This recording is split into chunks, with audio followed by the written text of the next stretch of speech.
बच्चों चैप्टर 14 के अंदर यहाँ पे हमें पढ़ना है ऑसिलेशंस के बारे में। ये ऑसिलेशंस क्या होते हैं? देखो, जनरली ऑसिलेशंस के बारे में जब हम पढ़ेंगे तब आपने देखा होगा कि मान लो यहाँ पे कोई मैंने एक पेंडुलम लगाया हुआ है, इस तरह से ये पेंडुलम लगाया हुआ है। तो ये पेंडुलम क्या करेगा? इस तरह से ऑसिलेशन करेगा।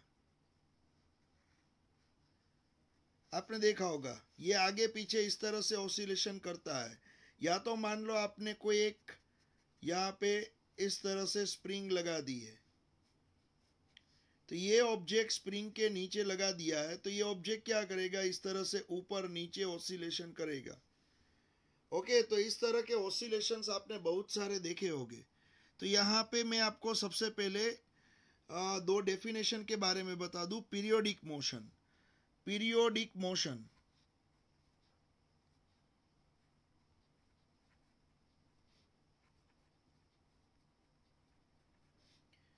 Periodic motion. चलो इसमें सबसे पहले आप लिख लो, डेफिनेशन लिख लो। पीरियोडिक मोशन क्या है? लिखो सभी बच्चों। If a body repeats it's motion, if a body repeats its motion along a certain path, if a body repeats its motion along a certain path about a fixed point, if a body repeats its motion along a certain path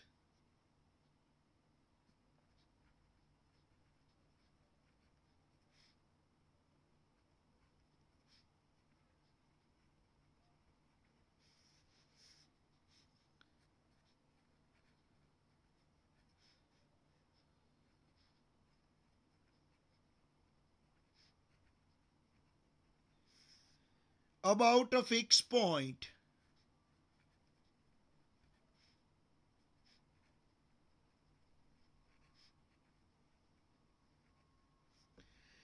at a definite interval of time, at a definite interval of time,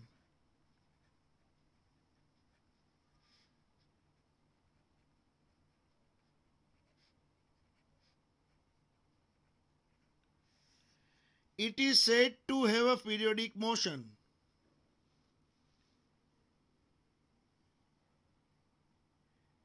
It is said to have a periodic motion. तो बच्चों periodic motion क्या है? देखो मैं आपको बता दूं फिर से। Periodic motion, if a body repeats it's motion along a certain path about a fixed point at a definite interval of time, it is known as periodic motion. अब ये जो पीरियोडिक मोशन है, मैं उसके एग्जांपल्स दूंगा आपको। मैं उसके एग्जांपल्स दे रहा हूं। मान लो इसका फर्स्ट एग्जांपल मैं यहां पे ले रहा हूं। मान लो क्लॉक, क्लॉक जो है उसका सेकेंड हैंड मान लो। तो क्लॉक का सेकेंड हैंड क्या करेगा? आपको मालूम है, क्लॉक आपने सभी ने देखी है। तो क्लॉक का सेकेंड हैंड जो होता है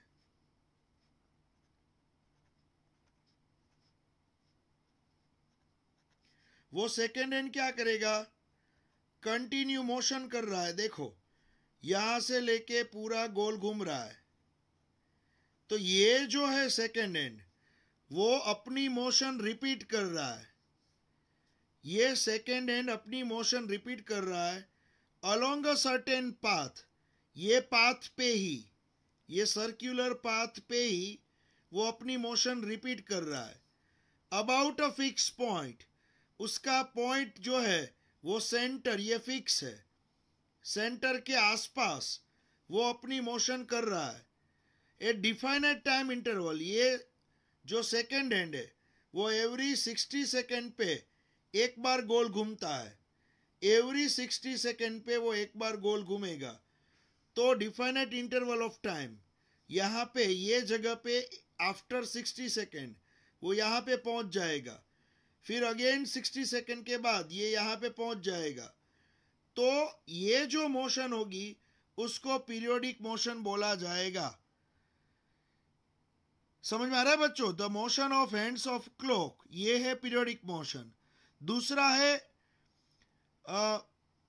motion of moon around the earth.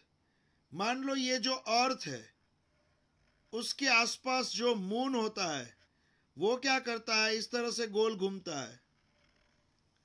तो मुझे एक बात बताओ बच्चों, यहां पे ये जो मून है अपनी मोशन को क्या कर रहा है, रिपीट कर रहा है, अपनी मोशन को रिपीट कर रहा है every month.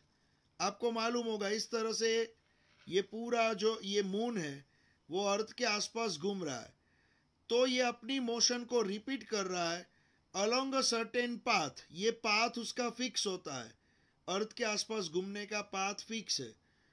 About a fix point, ये अर्थ उसका फिक्स पॉइंट है, ये अर्थ के आसपास ये मून घूमता है। डिफाइनेट टाइम ऑफ इंटरवल, यहाँ पे डिफाइनेट इंटरवल ऑफ टाइम जो है वो और इतने टाइम, कुछ फिक्स टाइम के बाद वो घूमेगा ही। ओके, जो ये अर्थ के आसपास ये मून घूमता ही है। तो ये हुई एक टाइप की periodic motion.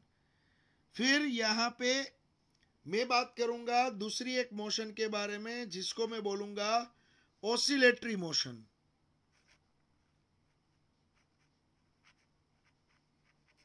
Oscillatory motion,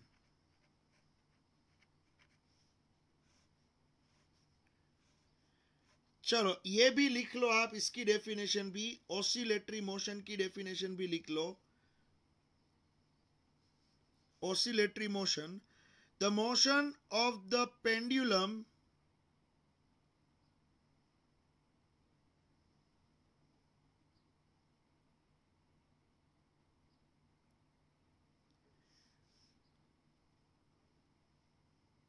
the motion of the pendulum and the motion of loaded spring। यहाँ पे जो है वो motion of the pendulum and the motion of the loaded spring are the examples of oscillatory motion। मैंने पहले example लिखा दिए आपको, ऑसिलेटरी मोशन के पहले एग्जाम्पल लिखा दिए। The motion of the pendulum and the motion of loaded spring are the example of oscillatory motions, are the examples of oscillatory motion. चलो इसको डिफाइन करते हैं, ये पेंडुलम और ये लोडेड स्प्रिंग के एग्जाम्पल क्या होते हैं देखो, उसको मैं डिफाइन कर देता हूं। लिखो, ऑसिलेटरी मोशन की डेफिनेशन लिख दो। If a body moves, if a body moves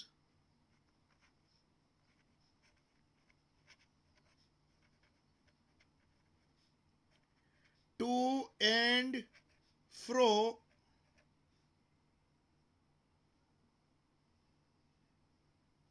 if a body moves to and fro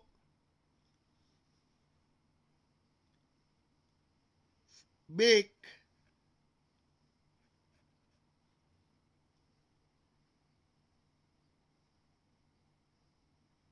if a body moves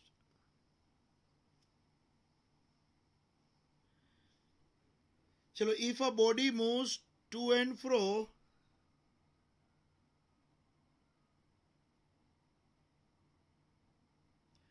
or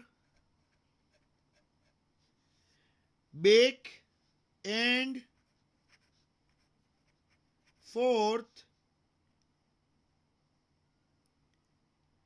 repeatedly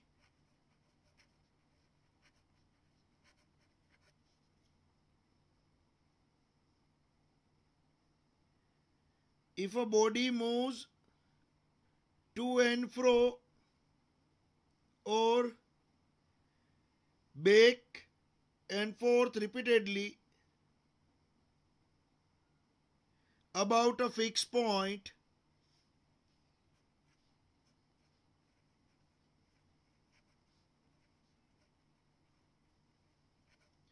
about a fixed point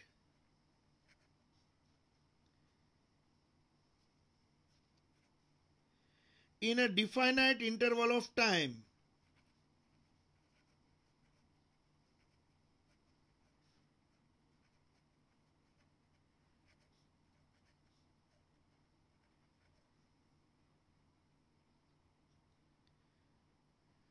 In such a motion, the body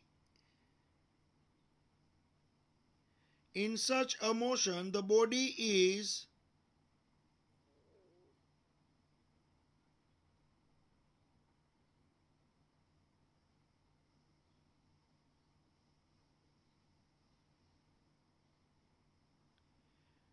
doing motion in well-defined limits.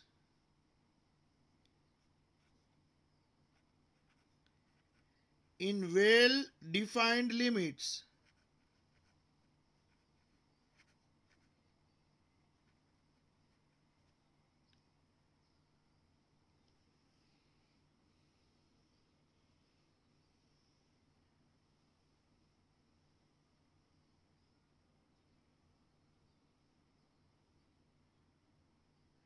It is known as oscillatory motion.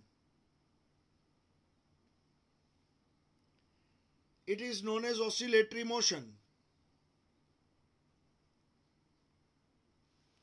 यहां पे मान लो कोई भी object जो होगा वो उसके mean point के आसपास आगे पीछे इस तरह से, या तो ऊपर नीचे इस तरह से, या आगे पीछे इस तरह से, या तो ऊपर नीचे इस तरह से, एक फिक्स पॉइंट के आसपास, ये उसका फिक्स पॉइंट है, यहां पे ये फिक्स पॉइंट है, तो ये आगे पीछे जाएगा, ये ऊपर नीचे जाएगा, कोई एक फिक्स पॉइंट के आजू बाजू वो अपनी मोशन कंटिन्यू रिपीट करेगा, और वो भी एक फिक्स टाइम इंटरवल पे।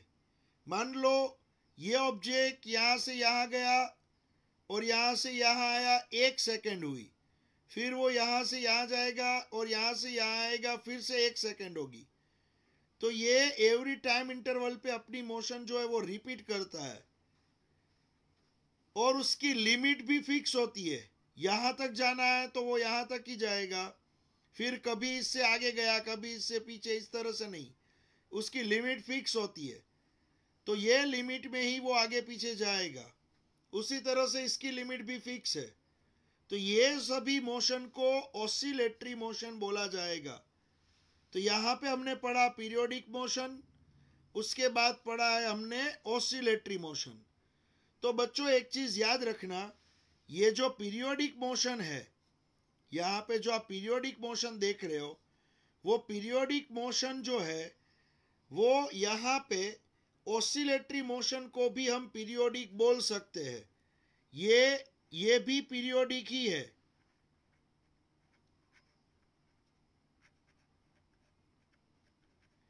ऑसिलेटरी मोशन भी पीरियोडिक मोशन भी कहलाती है, लेकिन सभी पीरियोडिक मोशन ऑसिलेटरी मोशन नहीं कहलाएगी। मान लो ये मून जो है अर्थ के आसपास घूम रहा है, तो इसको हम ऑसिलेटरी मोशन नहीं बोल सकते हैं, इसको सिर्फ पीरियोडिक बोल सकते हैं। तो पीरियोडिक मोशन जो है वो एक बड़ा सेट है जिसके अंदर ऑसिलेटरी मोशन आती है।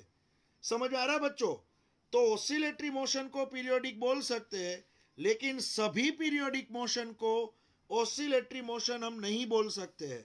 जैसे कि ये स्प्रिंग का एग्जाम्पल, इसको पीरियोडिक भी बोला जाएगा, ऑसिलेटरी भी बोला जाएगा, लेकिन ये मून का एग्जाम्पल या तो सेकेंड हैंड का एग्जाम्पल, इसको सिर्फ पीरियोडिक बोला जाएगा, इसको ऑसिलेटरी नहीं बोला जाएगा।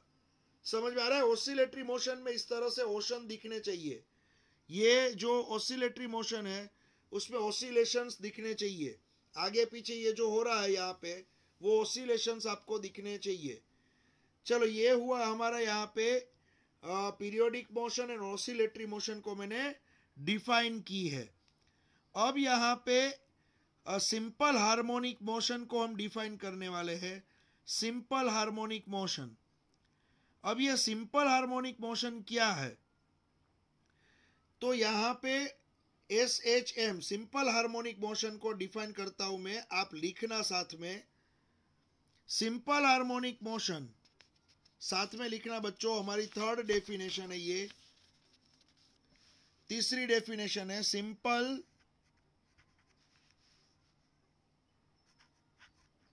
Simple harmonic motion.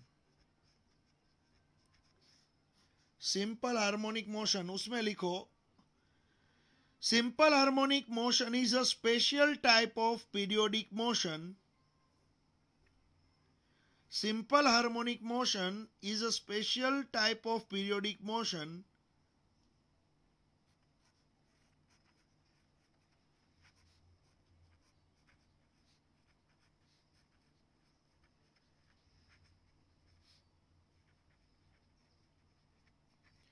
in which a particle moves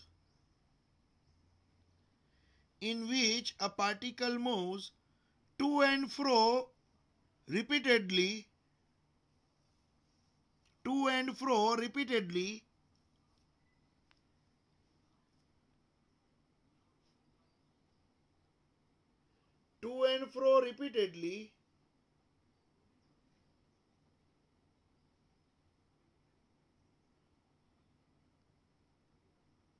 about a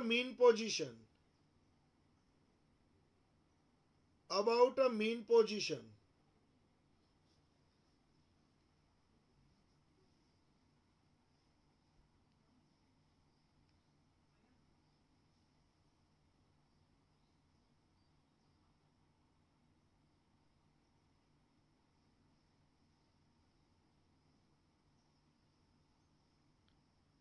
लिख लिया बच्चों, ये सिंपल हार्मोनिक मोशन के बारे में।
चलो सिंपल हार्मोनिक मोशन के बारे में। सिंपल हार्मोनिक मोशन जो है वो है एक special type of periodic motion. Simple harmonic motion जो है उसको डिफाइन कर रहा हूं मैं फिर से। Simple harmonic motion is a special type of periodic motion. Simple harmonic motion को हम डिफाइन करने वाले हैं। Simple harmonic motion is a special type of periodic motion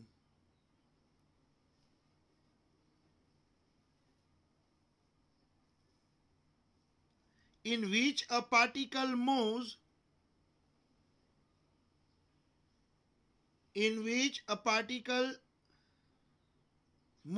to and fro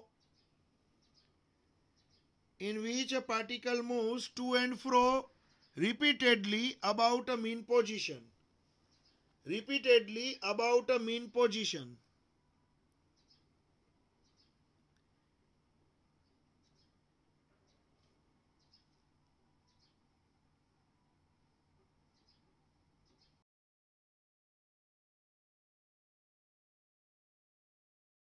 देखो इसका एग्जांपल मैं लेता हूं, एक स्प्रिंग का एग्जांपल। यहां पे ये एक स्प्रिंग है जिसके नीचे एक ऑब्जेक्ट हैंग किया हुआ है, लोडेड स्प्रिंग है, ये लोडेड स्प्रिंग है। यहां पे हम सिंपल हार्मोनिक मोशन समझेंगे। ये जो लोडेड स्प्रिंग है, ये ऑब्जेक्ट यहां पे अभी ये जगह पे जहां पे मान लो y इक्वल्स टू 0 है, ये y एक्सिस है, y इक्वल्स टू 0 पे ये ऑब्जेक्ट अभी स्टेशनरी है, बैलेंस है, ना तो ये ऊपर जा रहा है ना तो ये नीचे जा रहा है।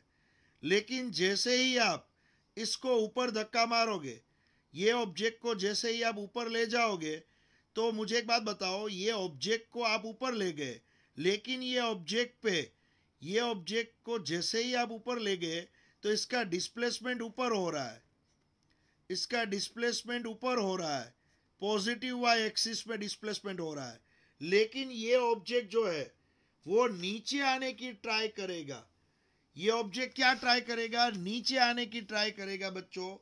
तो इस पे जो फोर्स लगेगा, रिस्टोरिंग फोर्स, स्प्रिंग का रिस्टोरिंग फोर्स, वो कौन सी डायरेक्शन में लगेगा? नीचे की डायरेक्शन में लगेगा। ध्यान रखना, ये रिस्टोरिंग फोर्स जो होगा वो लगेगा नीचे की डायरेक्शन में, नीचे की डायरेक्शन में लगेगा फोर्स, स्प्रिंग का रिस्टोरिंग फोर्स। तो ये ऑब्जेक्ट को आप ऊपर ले जा रहे हो लेकिन रिस्टोरिंग फोर्स नीचे लगेगा। उसी तरह से मान लो ये ऑब्जेक्ट नीचे ले जा रहे हो नेगेटिव वाई एक्सिस की ओर, तो आपका जो रिस्टोरिंग फोर्स है वो ऊपर की ओर लगेगा। आपको मालूम है स्प्रिंग को जब आप खींचते हो, इस तरह से एक्सपांड करते हो, तो स्प्रिंग को क्या होना है? कंप्रेस होना है। और स्प्रिंग को जब आप कंप्रेस करते हो तो स्प्रिंग को एक्सपांड होना है। स्प्रिंग का ये अपोजिट नेचर है, ये आपको मालूम है बच्चों।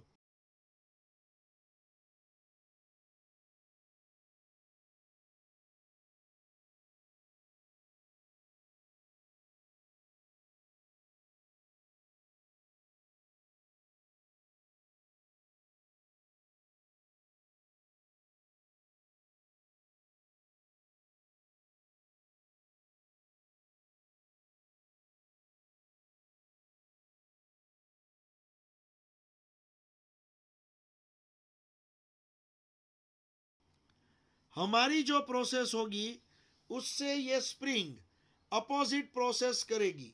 तो स्प्रिंग का जो रिस्टोरिंग फोर्स होता है, स्प्रिंग का रिस्टोरिंग फोर्स वो प्रोपोर्शनल टू डिस्प्लेसमेंट होता है, प्रोपोर्शनल टू डिस्प्लेसमेंट। मान लो स्प्रिंग को आप ज्यादा ऊपर खींच के ले गए, मीन स्प्रिंग ज्यादा दब गई, तो स्प्रिंग ज्यादा रिस्टोरिंग फोर्स लगाएगी। समझ में आ रहा है? अगर स्प्रिंग को आप ज्यादा दबा रहे हो तो वो ज्यादा फोर्स से खुलेगी। या तो स्प्रिंग को आप ज्यादा नीचे की ओर खींच रहे हो, आप नीचे की ओर ले जा रहे हो, माइनस वाई एक्सिस में नीचे की ओर ले जा रहे हो, तो स्प्रिंग फास्ट कंप्रेस होगी, जल्दी, ज्यादा फोर्स से वो कंप्रेस होगी। तो जो फोर्स लगता है रिस्टोरिंग फोर्स, वो ऑलवेज प्रोपोर्शनल टू होता है डिस्प्लेसमेंट। लेकिन यहां पे माइनस साइन में करूंगा। क्यों माइनस साइन करूंगा? क्योंकि y की डायरेक्शन और फोर्स की डायरेक्शन अपोजिट होती है। मान लो ऑब्जेक्ट को मैं ले जा रहा हूं ऊपर, तो y ऊपर है लेकिन उस पर रिस्टोरिंग फोर्स लगेगा, वो होगा नीचे। समझ में आ रहा है बच्चों? तो y ऊपर लेकिन रिस्टोरिंग फोर्स नीचे, तो force proportional to minus y होता है। क्या होता है? Force proportional to minus y. और यहां पे प्रोपोर्शनल की साइन निकलेगी तो एक कांस्टेंट आएगा के वाई। यहां पे कांस्टेंट आया के। ये जो कांस्टेंट है, यहां पे ये जो कांस्टेंट आपने लिखा उसको फोर्स कांस्टेंट या तो स्प्रिंग कांस्टेंट बोला जाएगा। यहां पे जो आपने यहां पे आपने जो के लिखा है, यहां पे आपने जो के लिखा है उसको फोर्स कांस्टेंट बोला जाएगा। और उसका जो यूनिट होगा, उसका यूनिट, के का यूनिट वो होगा एफ डिवाइड बाय वाई। नीचे कर दोगे तो न्यूटन बाय मीटर, तो उसका यूनिट जो होगा वो होगा न्यूटन पर मीटर, ये यूनिट होगा। और उसका डायमेंशनल फॉर्मूला होगा m1l0 t-2, ये होगा इसका डायमेंशनल फॉर्मूला k का। तो ये जो फोर्स है F, वो क्या है? रिस्टोरिंग फोर्स है। रिस्टोरिंग फोर्स, स्प्रिंग का रिस्टोरिंग फोर्स ऑलवेज उसके डिस्प्लेसमेंट के प्रोपोर्शनल में होता है, लेकिन अपोजिट डायरेक्शन में होता है। आप जितना खींचोगे सामने उतना ही रिस्टोरिंग फोर्स मिलेगा, लेकिन दोनों की डायरेक्शन अपोजिट होती है, इसलिए माइनस साइन मैंने लिखा है। तो ये फोर्स इक्वल्स टू माइनस के वाई, प्रोपोर्शनल की साइन निकलेगी, तो यहाँ पे माइनस, यहाँ पे के कांस्टेंट लगेगा और वो के का नाम है फोर्स कांस्टेंट। ओके, तो यहाँ पे एक इक्वेशन आपको मिला F इक्वल्स टू माइनस के वाई। अगर एक्स डायरेक्शन में मोशन हो रही है, एक्स डायरेक्शन में मान लो इस तरह से मोशन हो रही है एक्स डायरेक्शन में, ये कोई सपोर्ट है, ये स्प्रिंग है और ये है ऑब्जेक्ट, ये ऑब्जेक्ट की मीन पोजीशन है। फिर ये ऑब्जेक्ट ऊपर ले जाओ या तो इस तरह से ले जाओ, पॉजिटिव एक्स एक्सिस और माइनस नेगेटिव एक्स एक्सिस की ओर। अगर इस तरह से मोशन हो रही है तो यहाँ पे आप लिख सकते हो F इक्वल्स टू माइनस के एक्स, क्योंकि एक्स डायरेक्शन का डिस्प्लेसमेंट है। एक्स डायरेक्शन में अगर मोशन हो रही है तो F इक्वल्स टू माइनस के एक्स लिख सकते हो। वाई डायरेक्शन में हो रही है तो F इक्वल्स टू माइनस के वाई लिख सकते हो। और बच्चों एक चीज याद रखना, सभी स्प्रिंग का के, ये जो के है फोर्स कांस्टेंट, वो सभी स्प्रिंग का अलग अलग होगा।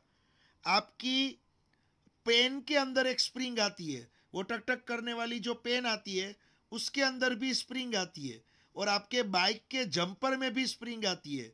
सभी का के वो अलग अलग होता है। समझ आ रहा है? याद रखना बच्चों। तो यहाँ पे सभी का के वो क्या होगा? फोर्स कांस्टेंट सभी स्प्रिंग का अलग अलग होगा। और एग्जाम में आपको के की वैल्यू दे देंगे कि भाई हमने जो यहाँ पे स्प्रिंग ली है उसकी वैल्यू इतनी है, वो आपको के की वैल्यू एग्जाम में प्रोवाइड करेंगे। ओके, तो ये हो गई बात हमारी सिंपल हार्मोनिक मोशन के बारे में। ये हमने यहाँ पे पढ़ा है सिंपल हार्मोनिक मोशन। देख लो बच्चों, सिंपल हार्मोनिक मोशन के बारे में यहाँ पे पढ़ा हुआ है। तो आज हमने तीन चीज को डिफाइन की है, पीरियोडिक मोशन, ऑसिलेटरी मोशन और सिंपल हार्मोनिक मोशन। यहाँ पे तीन चीज डिफाइन की आज।